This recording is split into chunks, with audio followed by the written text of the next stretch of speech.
So far, with the integral test and the two comparison tests, we have focused on series with positive terms. In this module, we're going to look at series that do not necessarily have only positive terms, but in fact have infinitely many negative terms, but a very specific kind of series with positive and negative terms, so-called alternating series. So what are they? As the name suggests, a series is alternating if its terms are alternatively positive and negative. So for instance, if you take this series from 1 to infinity of negative 1 to the n multiplied by n over n plus 1, when you plug n equal 1 you get negative 1, and then multiply by 1/2, so that's negative 1/2. When you plug n equal 2 you get negative 1 squared, that's positive 1, and then you get 2/3, so you get negative 1/2 plus 2/3, then minus 3/4, and plus 4/5, then minus 5/6, and so on. So you get a negative term, then a positive term, then a negative term, then a positive term, and so on. So this is what we would call an alternating series. Another example here, negative 1 to the n plus 1 multiplied by 1 over n is a general term. And then when n is 1, you get negative 1 squared, which is positive 1 multiplied by 1. When n is 2, you get negative 1 cubed, which is negative 1, that you multiply by 1/2. So you get 1 minus 1/2, then plus 1/3, minus 1/4, plus 1/5, and so on. So here you see that if we start with n equal 1 and we have a negative 1 to the n in front, then we're going to start with a negative term, and then positive, then negative, and so on. If we start with negative 1 to the n plus 1 or negative 1 to the n minus 1, then we're going to start with a positive term, because when n is 1, we get negative 1 squared or negative 1 to the 0, which are both 1. And so, in general, this alternating series can be written under the form where the general term an is of the form negative 1 to the n multiplied by bn, or negative 1 to the n minus 1 multiplied by bn. Of course, it could be negative 1 to the n plus 1 instead of negative 1 to the n minus 1, because this is the same thing, where bn is positive and in fact is exactly the absolute value of the general term. So for instance, an example of a series that has both positive and negative terms and is alternating in some way but is not an alternating series according to this definition would be this example, where you have the absolute value of the terms is 1 over n, but then we start with 1, then we have 2 negative terms and 2 positive terms and 2 negative terms, so 1 minus 1/2 minus 1/3, then plus 1/4 plus 1/5, then minus 1/6 minus 1/7, and so on. This is not an alternating series with this definition. So when we talk about alternating series, we really talk about a series where two consecutive terms have opposite sign. So we focus on this alternating series because for this kind of series we have a very simple criterion of convergence. Namely, if an alternating series satisfies that the sequence Bn of absolute values of the terms is eventually non-increasing and goes to 0, then the series is convergent. So let's take a look at why this would be the case. Let's call Sn the sequence of partial sums for this series, and assume we are under this assumption that the sequence Bn is eventually non-increasing. In fact, we're going to assume that it's non-increasing just to simplify the argument, and that Bn goes to 0. And let's try to represent the partial sums Sn. So we start at 0, and then, well, in this case, where the series is of the form negative 1 to the n minus 1 Bn, when n is 1, we get negative 1 to the 0, so we start with a positive term. So we're going to start by moving to the right. Of course, we would move in the opposite direction if he was negative 1 to the n. So I move by b1 in the positive direction, and what I obtain is S1, the first partial sum, which is just the sum of the first term. Then to get the sum of the first two terms, I need to have this positive b1 minus b2. And b2, because we assume that the sequence is non-increasing, b2 is smaller than b1, at least not larger than b1. And so I'm going to subtract b2. In other words, I'm going to move to the left by a length b2, which is smaller than the length b1. And here I'm going to have the second partial sum. And then, while I have b1 minus b2 plus b3, so I'm going to move towards the right again by a length b3, which is less than or equal to b2, and get the third partial sum. And we keep going that way. And you see that the length bn goes to 0. So in this situation, you see that in our partial sums Sn, the sequence S1, S3, S5, and so on. So the subsequence of the sequence of partial sum indexed by odd numbers is decreasing and certainly bounded below, for instance by S2, while the subsequence that are indexed by even numbers, S2, S4, S6, and so on, is increasing and bounded above, for instance, by S1. And then because the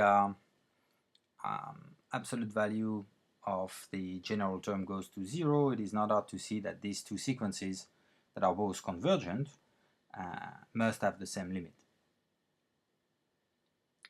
Graphically, it's not hard to believe here that you see that going back and forth, you're going to have to accumulate somewhere. So how do we use this criterion? Let's say we want to know if the following series are convergent, starting with a series from 1 to infinity of -1 to the n minus 1, 1 over n. Now if we didn't have this -1 to the n minus 1, the series of 1 over n, we know that it is a divergent p-series. But now it's not the p-series, but the alternating version because of this -1 to the n minus 1. It is alternating. The terms we start with 1, then we have -1/2, and so on.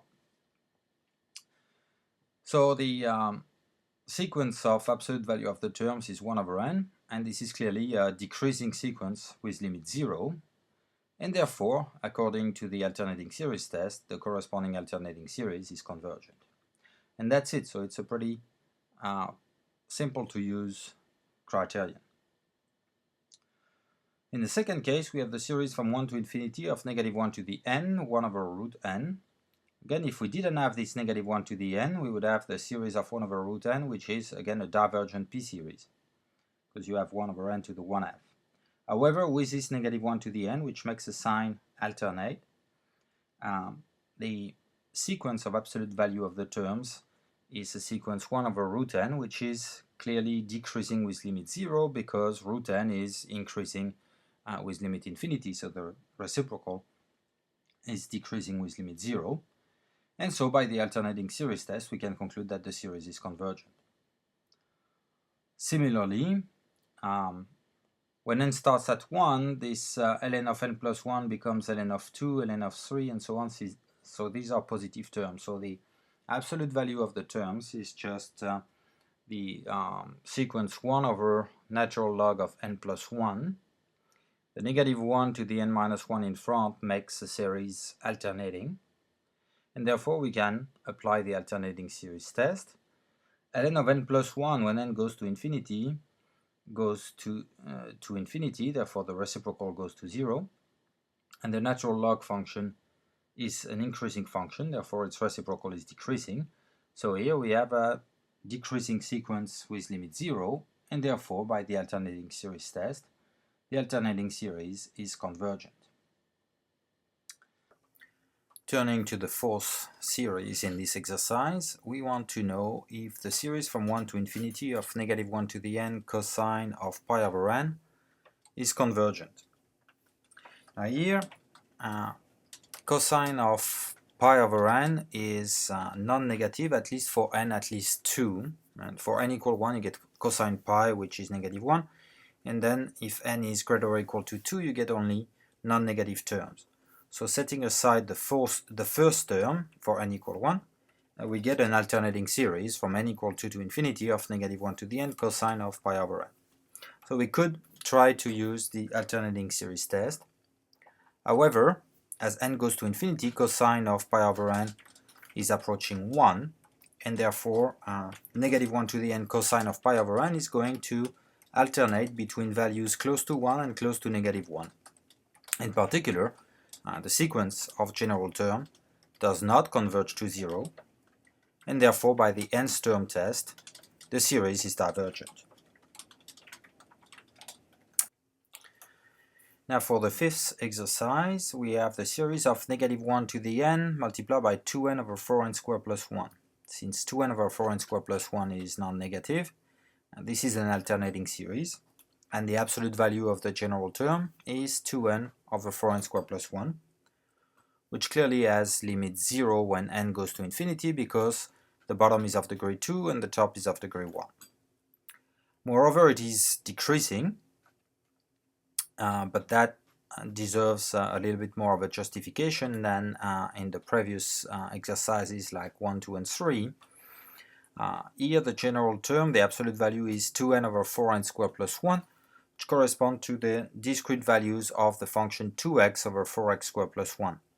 To show that the sequence is decreasing, it is enough to show that the function of the real variable x, 2x over 4x squared plus 1, is decreasing for x greater than 1. And to show that, we can look at the derivative. In this case, we have a quotient, so we can use quotient rule. Get derivative of the top, which is 2, multiplied by the bottom unchanged, 4x squared plus 1, minus derivative of the bottom, which is 8x, multiplied by the top, so we have 8x times 2x, 16x squared, and this is over the bottom squared. After simplification, we get at the top 2 multiplied by 1 minus 4x squared, and the bottom is positive. Of course, 1 minus 4x squared is going to be negative as long as x squared is greater than 1/4, in particular if x is greater than 1/2, in particular if x is greater or equal to 1. So we have a decreasing sequence going to 0, and therefore the alternating series test applies to the effect that our series is convergent. For the last one, we have again an alternating series because we have -1 to the n multiplied by the non-negative sequence 2n over 4n plus 1. So the sequence of absolute values of the general term is 2n over 4n plus 1.